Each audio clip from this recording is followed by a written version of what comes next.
In this lecture, I am going to discuss about the text indent and line height properties of CSS. Both these properties are really useful and they are used widely. Let's first talk about the text indent property. So the text indent property allows you to control the indenting of text. That is, it will indent the first line of the text in any element that it is applied to. Let's see this practically. Here in the code, I have defined just 2 paragraphs, nothing more.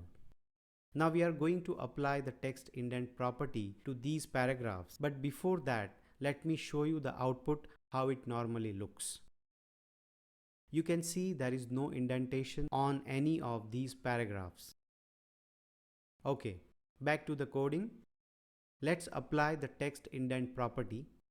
Here in the paragraph selector, I will give text indent and let me give about 17 pixels. Let's save this and back to the browser. I'll refresh. Now you can see that the indentation is applied to both of these paragraphs.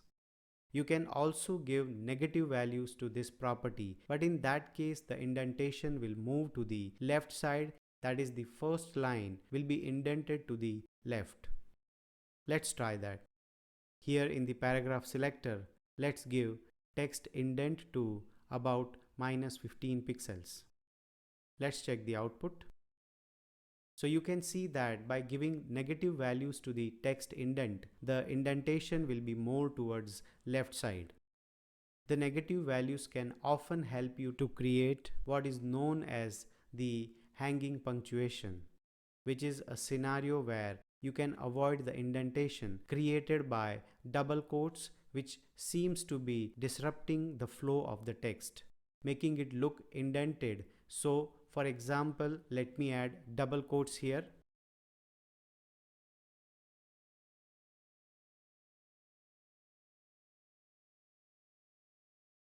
And let me comment the text indent property for now.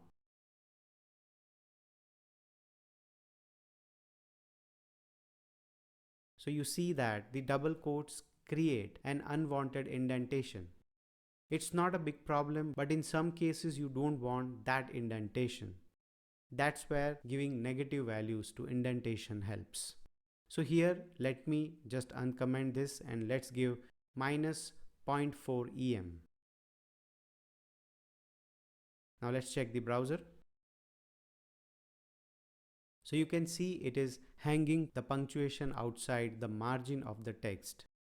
You need to just play around with some values to correct this kind of unwanted indentation.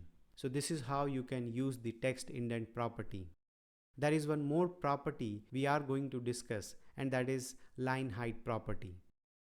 In CSS, the line height property is used to set the amount of space used for lines, such as in the text. So basically it controls the spacing between lines in multiple lines of text.